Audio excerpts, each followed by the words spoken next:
have a strong urge to do a reading today because I can feel that I need to channel something, but like my brain has 1,000 moving pieces in it right now because another light bulb just went off. So maybe someone here has had an epiphany. The epiphany was like, okay, I physically see the left and the right, the past, present, future, literally coming together. Like everything is finally falling into place. So, Phantom-wise tarot deck, what do you need to know today, okay? I've already shuffled these a billion times, but I like to shuffle on camera just in case. Actually, let me put my phone on Do Not Disturb because I want to be present here with you and not have distractions. Maybe that's a sign for you. Hold on. All right, now I'm in focus mode. Maybe someone is in beast mode. If you're sniffly like me and you have allergies, maybe you or someone you know is connected with allergy season, because spring is here, but really we're already flowing into the feeling and the energy of summer. Also, I have a fanny pack. Maybe a fanny pack is relevant here. All right, what does collective need to know today? The Ace of Wands. Magic is in the air. The Hangman reverse. Someone made a decision. Fast acting for their greatest good. And very quickly.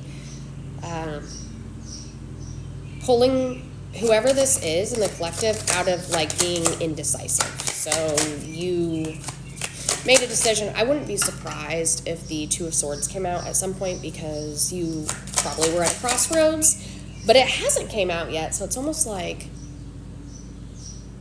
maybe it was like an instant decision. With the Ace of Wands, it's like it didn't take much, didn't take a lot of thought. Yep, Six of Cups reversed. Okay, let's pull a few more real fast. Lots of aces, yeah. All right, so again, we had the Six of Cups reversed, Eight of Wands upright, Ace of Swords upright, Ten of Swords.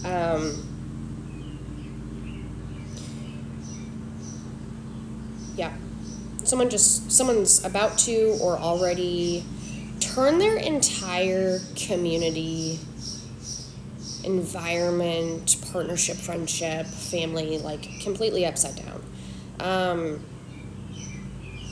You were looking at all of the people in your inner circle, it's small, and you realized that they are not a good foundation for you, right? It's not stable. It's not for your highest good.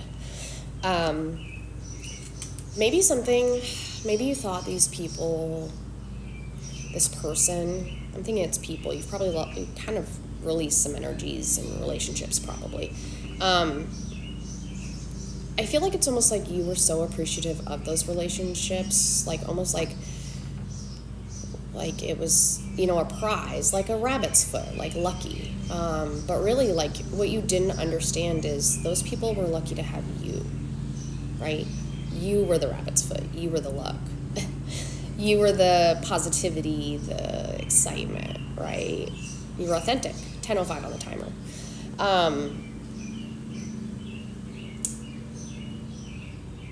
Definitely some hurt by this decision. The duality of this is on the opposite end, those people, I think karma's coming after them pretty effing quick, and it's brutal with brute force. You're the only one left standing. Full reverse. Oh, sorry. Full upright. Yeah, you're taking a new route. You're going down. You're following the path of spirit, because spirit is leading you away from anything that no longer serves you, has hurt you, is not aligned with you, because you're supposed to be out of this fog, right? You're pure. You're pure light. Not pure as in the Christian biblical sense, purity, right? When they talk about, in a cultural or religious perspective, which every book out there is a codex, when they talk about purity, they always wanted you to correlate that with a schmexual root chakra situation. Purity actually doesn't have anything, or it has very little to do with the schmexual, I don't want TikTok to block me, component of that. Purity is purity of the heart. When you see the judgment card, which it will probably fly out, and that's like Onibus, it's balanced with two scales, and they're completely aligned and balanced. And what is on those scales? Feather and heart. How pure is your heart? Religion always flipped it in the codex to make you wonder and think of purity only as how pure are your private parts. They want you from the beginning to think about that root red chakra component of it instead of what actually matters, which is heart. The heart is the most important. Why? Because the Creator and the Most High operates on the frequency of love, the highest frequency, because the symphony of life is literally, it's a quantum situation at this point. I've explained it for over a year. Everything is a wavelength built into the universe. It's quantum. Wavelengths are frequencies. Sound frequencies. It can be replicated. It can be seen, just like with sand, and you vibrate it on a plate. You can see the frequency. It's a blueprint. Scientists have studied this for a long time. It's the same with tie-dye. If you didn't know, get yourself a tie-dye book. I've got this guy, I'll tag him in here, and he is like the tie-dye guru. And he does like, he's a healer, does sound therapy, art therapy, that kind of stuff. But I found the most amazing book at his house once, and because I did not realize that when tie-dye is produced, it also mirrors, it's the exact same thing as the blueprint that you see with the sand on the vibrating table. Tie-dye, after everything it goes through, no matter the randomness or the free will of the paint that you're putting on that shirt, no matter how many times you rubber band it, because in tie-dyeing, you take a big wad, a shirt, you rubber band it in whatever way you want, and you throw it into the thing, and you spray all the colors all over it, and you go through the whole process, and you wash it, and guess what happens at the end? Every single pattern of tie-dye is literally a reflection of a frequency. If you don't believe me, go look it up.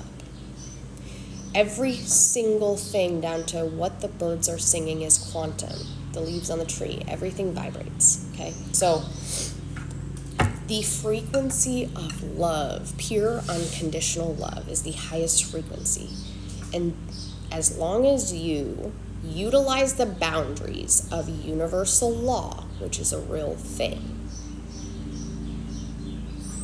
the only thing that the Most High and our creators ever wanted is for us to vibrate at the frequency of love, because the Creator is love. Love is all, because it's the God frequency.